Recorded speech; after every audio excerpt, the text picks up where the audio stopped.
Let's talk some baseball. Welcome in former MLB Executive of the Year and CBS Sports baseball insider Jim Bowden. Starting in Toronto, where the Blue Jays snapped the Yankees' 7-game win streak. Garrett Cole likely lost the Cy Young Award. Challenged Blue Jays hitters. They beat him. Bo Bichette had a pair of homers, one off Cole in the third, then a tie-breaking homer in the eighth off of Clay Holmes. Jim, is this further evidence that you'd prefer not facing the Blue Jays in the wild card game? Well, there's no doubt, and the Blue Jays won a big game tonight. This was huge because tomorrow Robbie Ray takes the mound. You talked about Cole losing the Cy Young. Well, if he did lose it tonight, he lost it to Robbie Ray, who's going to win it. He pitches against the Yankees tomorrow. If the Blue Jays can win that game, they then have 3 against the Baltimore Orioles at home at Rogers Center. Also tonight, Vladimir Guerrero Jr. broke his 0-for-20 streak. I think that's a really good sign for them. You talked about Bo Bichette going the opposite way with both of his homers tonight against Garrett Cole. That was huge for them as well. This Blue Jays team is scary at home. There's no question about that. Tonight they made a huge statement. This was a game they had to win. And now all of a sudden we have mama drama. We have potential chaos. I'm not going to be surprised on Monday morning if we don't have 4 teams tied for the wild card spots. Give me a game 163, right? Let's go. Or maybe 2 of them. Maybe. We had that a couple years ago. It was pretty wild. Yankees lead for the top wild card spot shrinks to 1 with Boston blanking Baltimore 6-0. Nathan Eovaldi scattered 4 hits while spinning 6 scoreless innings. Ultimately, Red Sox snap a 4-game losing streak. How critical was Eovaldi's outing on this night? I think it was big enough that I think he's now going to be the guy to start the wild card game instead of Chris Sale. Chris Sale has not been consistent, although he pitched 5 good innings in his last start, wasn't as good in that 6th inning. And with Eovaldi, he's 7-1 in his last 8 starts or last 8 decisions for Boston. He threw really well again tonight. He has been so consistent in executing his pitches. I think Alex Cora, if they make the wild card, I think Eovaldi tonight secured that spot as their starter for that 1-game wild card. Could you see a situation then if Eovaldi's starting that 1-game wild card game that you Sale out of the bullpen maybe as a setup or a closer as we saw him in a World Series? If they get behind or if they have to secure a 1 or 2 run lead, Alex Cora absolutely will pitch Chris Sale in that game as well. Although what he'd like to do is have Eovaldi pitch well enough that he can save Sale to pitch game 1 of a division series. That would be the best plan, plan A. But he'll use Sale if he has to win that wild card game because there is no division series, of course, if you don't win that game. All right, from the AL East to the NL East, where the Braves beat the Phillies, so their magic number to clinch the division down to 1. If I had told you back in July that the Braves would win the division after losing Marcell Ozuna and Ronald Acuna Jr., what would you have said? They absolutely will. And I've been very consistent with the Braves. I picked them in March. I've stayed with them the whole year. It is amazing they did it without Acuna and Ozuna. They're two of their best hitters in the lineup. But when you saw what Alex Anthopoulos did at the trade deadline, he made the deals for 4 outfielders, including Jorge Soler, who has been absolutely dominant, providing the power. So has Adam Duvall. Rosario has contributed as well. Jock Peterson in certain matchups. And so that helped compensate for the loss. But, you know, what they have going for them is they've got those 3 starters, Max Fried, Ian Anderson, and Charlie Morton, which is putting them in a really good position for short series. You know, the one part about this team that still kind of makes me nervous is the bullpen, and that's something that's going to be answered, obviously, in the division series.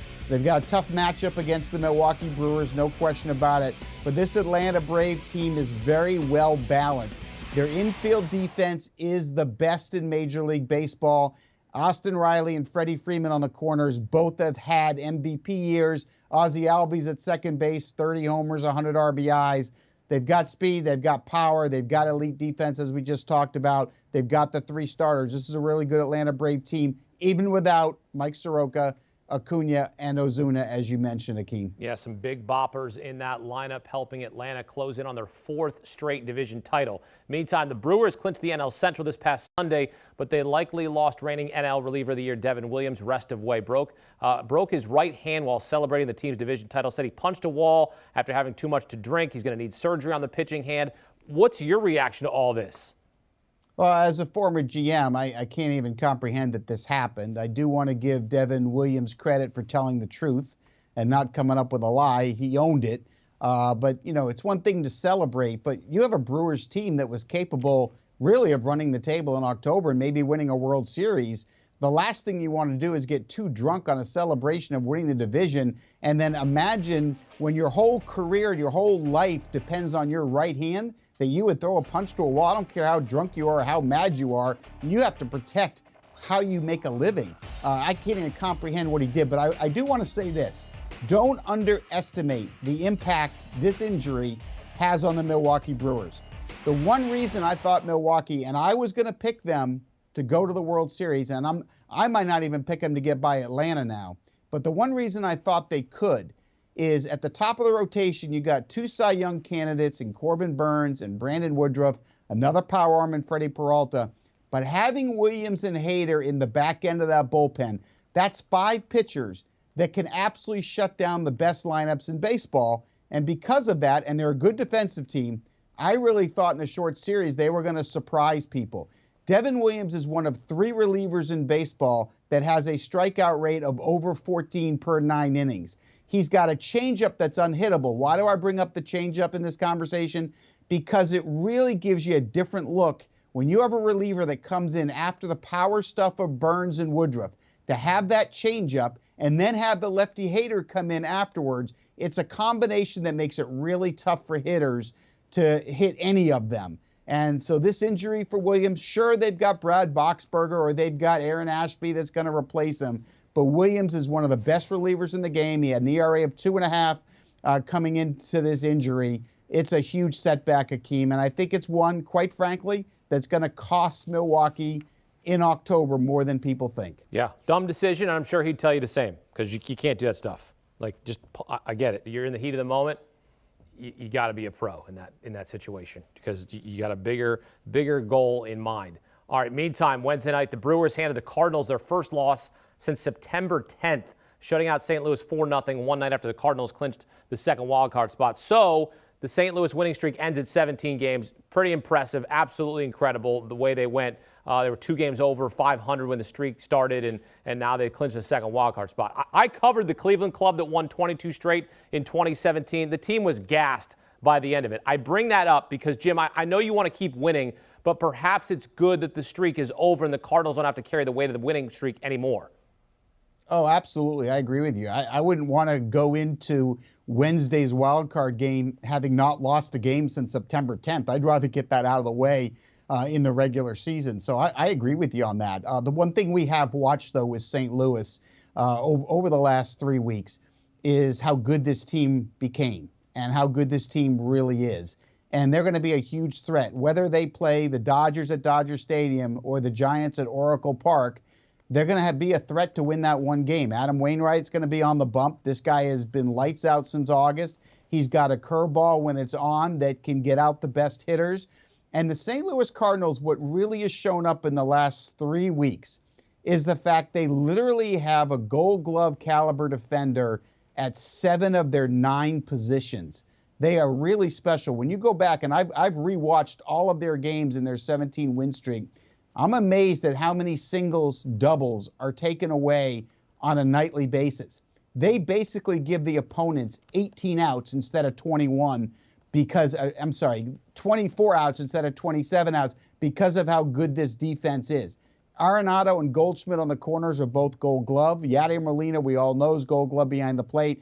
But O'Neill and Bader are Gold Glove as well in the outfield. And Carlson and Edman are plus defenders in right field and second base, respectively. And that makes a big difference when you're playing in a short series and you've got the defense, the pitching and defense like they have right now, 2 good back-end closers in Reyes and Gallegos. The Cardinals are a real threat, and nobody should look at their overall record and say, oh, they'll get eliminated because the Dodgers and Giants are 100-win teams. Be scared of St. Louis. They've showed us the last 3 weeks they're for real. Yeah, they could come in and absolutely wreck the party. They could wreck either team with 100 wins, and you're one and done. I mean, that's how legit this St. Louis Cardinals baseball club is. We joked about them when they were, at the All-Star break. This team is underachieving. They've got these great stars, Paul Goldschmidt, Nolan Arenado. They've got a great infield. and now finally they figure out a way to win, and they lock up the second wild card spot. And goodness gracious, they are a really good ball club led by Mike Schilt. 4 days to go in the regular season. It is getting good. Really, really good stuff right now as we close in on the end of the season. Jim Bowden, great stuff here on Wednesday. I appreciate it, my friend. Thanks, Akeem. Want a sports network that delivers everything that matters about the game? The highlights, the picks, the instant analysis. No yelling, no fake debates, no politics. Hit the subscribe button and never miss a moment.